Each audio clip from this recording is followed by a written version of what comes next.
대단히 반갑습니다. 의미 있는 삶을 위한 꿈 이명현. 인간은 모두 죽는다.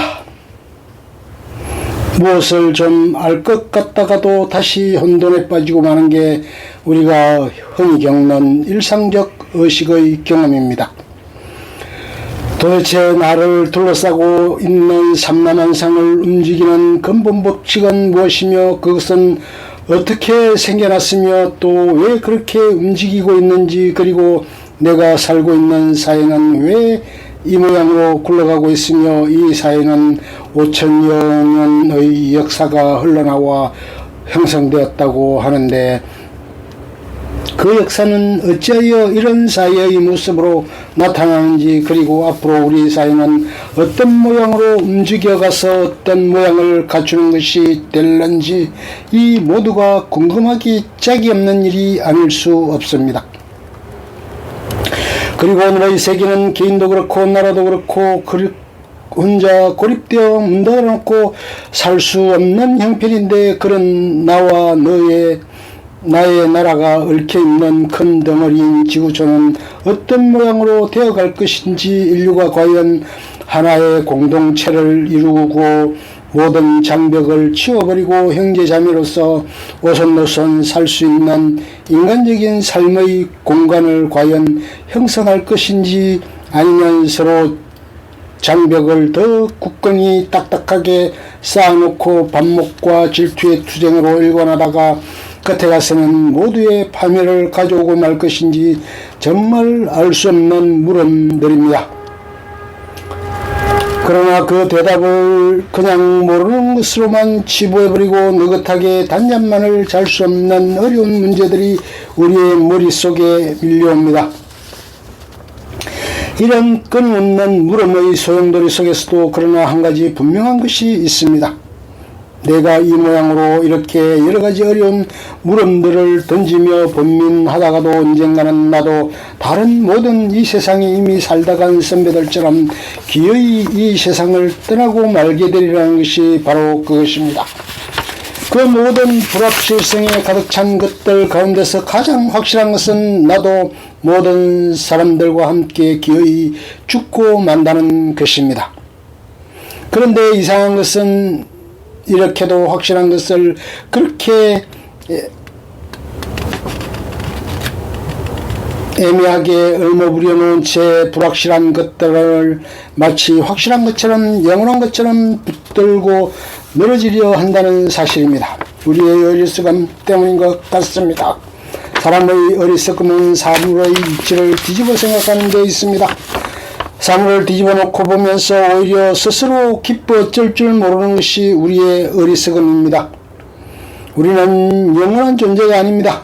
그리고 우리가 영원하리라고 믿는 그 모든 소중한 것들도 영원하지 않습니다. 이웃의 죽그릇까지도 빼앗아 온갖 검은보화를 사기에 바쁜 우리의 탐욕스러운 마음은 정녕 어리석음의 극치라 할 수밖에 없습니다. 검은보화 내 개짝 속에 쌓아놓은 그 모든 나의 재산이라는 것들이 어찌 참으로 영원한 것이겠습니까? 설사 그 모든 것들을 나의 무덤에까지 가져다 쌓아 놓게 한들 어찌 영원한 것이 되겠습니까? 그저 허망한 바람에 불과합니다. 기껏해야 먼 훗날 가서 골동품 장사꾼들의 놀이객감밖에 안 됩니다. 우리는 영원한 존재가 아닙니다. 조만간 우리 모두는 이 세상을 떠나고 맙니다. 이것은 지금 살았다고 장담하는 그 누구에게도 그 무엇보다도 지금 당장 가장 확실한 것입니다. 이 확실한 것을 덮어두지 않는 것이 인간 최고의 현명함이요 지혜입니다. 사실을 사실대로 보는 것이 인간의 지혜요 현명함입니다. 그런 것을 그렇지 않은 것처럼 눈감아 버리거나 덮어두는 것은 영리한 것 같아 보이는 일시적인 장꾀에 지나지 않습니다. 장깨 가지고 뭘 할 수 있습니까? 일시적으로 빠져나가는 것이겠지요. 그러나 시간은 그 모든 장깨를 결국 배반하게 하고야 맙니다. 시간의 위력을 인간은 어쩌지 못합니다. 시간은 모든 것을 사실대로 드러내고야 맙니다. 죽을 존재를 죽게 만들고 맙니다. 항우장사도 올림픽 금메달리스트도 그리고 세상의 보약 불사약이라는 것을 다 주어다가 몸보신한 사람들도 결국은 다 죽습니다. 천재도 영웅도 장군도 재벌도 물론 다 죽습니다. 그리고 가난한 사람도 거지도 고아도 과부도 모두 죽을 것입니다. 병신만 죽는 것은 아닙니다. 우리의 마음이 차분하게 되는 것은 인간이 이런 죽음의 존재라는 것을 깨닫는 순간입니다. 그래야 비로소 일시적인 것들을 영원한 것으로 착각하고 흥분하던 우리의 마음이 제 곳을 찾게 될 수 있습니다. 우리의 마음이 제자리를 찾게 됩니다. 물거품 같은 우리의 착각이 가라앉게 됩니다. 어떤 사람은 이런 삶의 한계 상황 앞에서 절망을 어쩌지 못할는지도 모르겠습니다. 그렇긴 하지요. 영혼을 갈망하는 우리의 기대에 찬물을 끼얹는 것이니까요. 그러나 사람이 모두 영원히 산다고 가정해 보십시오. 이 지구가 어떻게 그 많은 사람들을 수용할 수 있겠습니까? 자식을 모두 낳지 않고 산다면 몰라도 말이에요. 그러나 이것은 불가능한 일입니다. 우리가 자식을 낳는 활동을 안 했던들 어떻게 이 세상에 태어날 수 있었겠습니까? 헛된 꿈이지요. 태어나는 사건이 있으면 죽는 사건도 있기 마련입니다. 태어나는 기쁨이 있으면 죽는 슬픔도 있기 마련입니다. 그것이 삶의 질서입니다. 이런 삶의 질서는 사람의 마음에 따라 이렇게 혹은 저렇게 바뀔 수 있는 것이 아닙니다. 그러기에 그것은 철칙입니다. 하늘의 벌입니다. 이렇게 혹은 저렇게 바뀌는 것은 땅에 있는 사람의 법입니다. 억지란 하늘의 법을 어기려는 몸짓입니다. 억지는 어리석음의 몸짓입니다. 참으로 지혜 있는 몸짓은 억지를 부리지 않는 것입니다. 그리고 하늘의 법을 따라 사는 것입니다. 하늘의 법 앞에서 절망을 느끼는 것은 참으로 지혜로운 몸짓이 아닙니다. 불가능을 불가능으로 받아들이는 것이 참 지혜이기 때문입니다. 죽음의 가능성을 화평의 마음으로 받아들이는데 인생의 참 지혜가 있습니다. 그리고 그 죽음의 존재에 적합한 일들로 삶을 채우는데 삶의 지혜가 있습니다. 허황한 몸짓은 죽을 존재가 마치 죽지 않는 것처럼 착각할 뿐 아니라 꺼져버릴 영원하지 않은 것을 영원한 것처럼 눈이 벌게 가지고 추구하는 데서 생겨납니다. 정말 허황된 짓이지요. 세계의 진상과 어긋나는 짓을 하니 허황된 것이지요. 죽음 앞에 놓인 존재, 그것이 바로 자신이라는 깨달음은 삶의 지혜의 시작입니다. 그러나 거기서 절망하지 않으면 또 하나의 삶의 지혜입니다. 이것이 바로 자기 기만 위에 서 있지 않은 진실한 삶의 토대입니다. 자기 자신을 존귀한 존재로 모셔라. 호각에 너무 많은 것을 지불하지 말라. 이것은 미국의 벤자민 프랭클린의 이야기입니다. 어린아이에게 호각은 참으로 멋진 물건으로 보일 수 있습니다.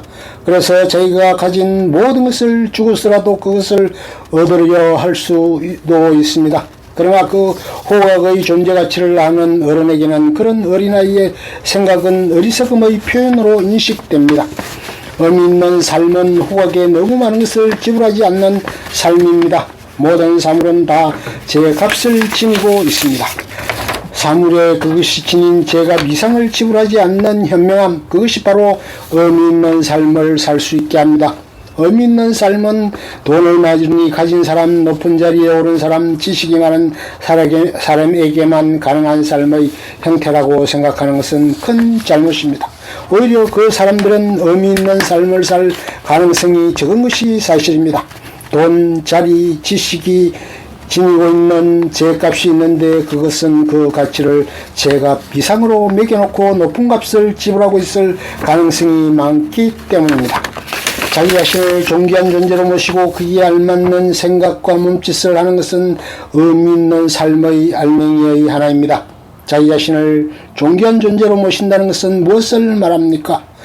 자기가 소중히 여기는 물건이나 재산이 어찌하여 없어졌다고 합시다. 이때 툭툭 털고 대수롭지 않게 일어나는 것은 자기를 존귀하게 모시는 것입니다. 그러나 이와는 대조적으로 이때 가슴을 치며 번민한 끝에 자기의 마음과 육체를 갉아먹는 것은 자기를 존귀하게 모시는 것이 아닙니다. 더구나 그렇게 자기를 학대를 심하게 한 끝에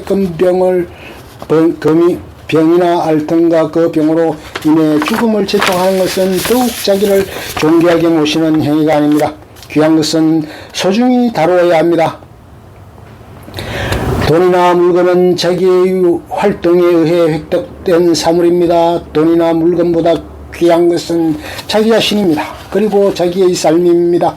그런 잃어버린 물건은 새로운 자기 활동에 의해 다시 획득될 가능성이 있는 것들입니다. 자기 마음과 몸만 왕성하다면 물론 또 얻을 수 있는 것입니다.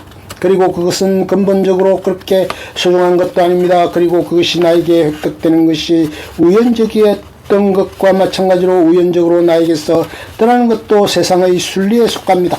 우연적으로 온 것은 우연적으로 가기 마련인 것이 세상의 이치입니다. 나에게 속한 세상은 나라는 암탉이 낳은 달걀입니다. 내가 낳은 달걀은 어쩌다가 깨질 수도 있습니다. 깨진 달걀은 분명히 애석한 것입니다. 그러나 그 애석함이 지나쳐 암탉이 병이 들게 되거나 그래서 다시는 달걀을 더 이상 못 낳게 되는 데까지 발전하게 된다면 이것은 정말로 애석한 일입니다. 달걀이 깨졌더라도 암탉을 못쓰게 만들어서는 안됩니다. 그것은 참으로 어리석은 일입니다. 달걀이 깨져서 손해를 본 것만 해도 애석한데 거기다가 암탉마저 못쓰게 만들어버리는 것은 근본적인 손해를 보는 일이기 때문입니다. 암탉의 소중함을 깬다는 것은 삶의 지혜입니다. 우리 모두가 암탉입니다. 더불어 삶은 인간의 근원적인 조건이다. 그러나 나만의 그런 소중한 하고 존귀한 존재라고 생각하는 착각에 빠지기 쉬운 것이 또한 우리들의 어리석음입니다. 내가 존귀한 존재인 것과 꼭 마찬가지로 너도 그리고 저 사람도 그리고 내가 직접 만나보지 못한 수많은 이름 모를 사람들도 모두 존귀한 존재들입니다. 그들도 내가 그러는 것처럼 자기 자신을 존귀한 존재로 생각하는 존재들이기 때문입니다. 그런데 우리는 이 엄연한 사실을 너무도 자주 잊고 맙니다. 그래서 내 존귀한 존재들을 아무렇게나 대할 뿐만 아니라 나의 어리석은 자아의 망상을 위한 희생물로 삼기까지 합니다. 이것은 우리가 빠지기 쉬운 악의 늪입니다. 이 늪에 한번 빠지면 좀처럼 헤어나오기 어렵습니다. 이 세계는 이런 존귀한 존재들이 모여 사는 모둠살이의 공간입니다. 한쪽에서 냄새를 피우면 곧장 내 이웃의 코에 고약한 냄새가 전달되는 그런 하나의 공간이 인간이 살고 있는 세계입니다. 이 세계는 그렇기에 함께 있음의 터전이며 더불어 삶의 둥지입니다. 이 둥지는 나 혼자 마음대로 이렇게 혹은 저렇게 아무렇게나 해도 좋은 그런 나만의 공간이 아닙니다. 그렇다고 나와 피를 섞은 피부치기만 웅크리고 살 독립된 공간도 아닙니다. 이런 모를 수많은 사람들 그들과 더불어 한 공기를 드러내시며 사는 공간입니다. 나의 온몸에 흐르는 피 속을 통과해서 나온 나의 힘이 다시 그 수많은 이런 모를 존귀한 존재의 핏줄 속으로 타고 들어가는 하나의 호흡권이 바로 우리가 살고 있는 세계입니다. 참으로 있음의 존 감동을 우리가 지니게 되는 것은 바로 함께 있음의 공감을 우리가 느꼈을 때입니다. 의미 있는 삶은 우리의 몸짓이 인간 존재의 근원적 삶의 조건에 알맞게 될 때 성취됩니다. 함께 있음 더불어 삶은 인간 존재의 근원적 삶의 조건입니다. 진리란 바로 그러한 인간 존재의 근원적 모습에 대한 인식입니다. 그러기에 의미 있는 삶은 진리에 따라 사는 삶과 얽혀 있습니다. 진리란 나만의 이익, 나만의 떡을 얻고자 하는 탐욕의 동굴로부터 나와 그 탐욕을 넘어선 자리에서 세계를 바라볼 때 획득되는 세계에 대한 안식이요 깨달음입니다. 나 혼자 먹는 떡이 참된 기쁨을 가져다 줄 것 같으나 그것은 위장된 웃음을 가져다 줄 뿐입니다. 그러니 인간의 어리석음은 나 혼자 먹는 떡을 향해 우리의 마음과 몸을 움직이게 합니다. 그 어리석음에서 해방되어 진리의 빛 아래서 세계를 인식하여 행동으로 옮길 때 우리 삶은 의미 있는 삶이 될 것입니다. 우리의 영원한 서성석가와 예수의 가르침의 알맹이가 바로 그것이라고 나는 생각합니다. 우리가 꾸고 싶은 꿈은 바로 그런 의미 있는 삶을 위한 꿈입니다. 끝.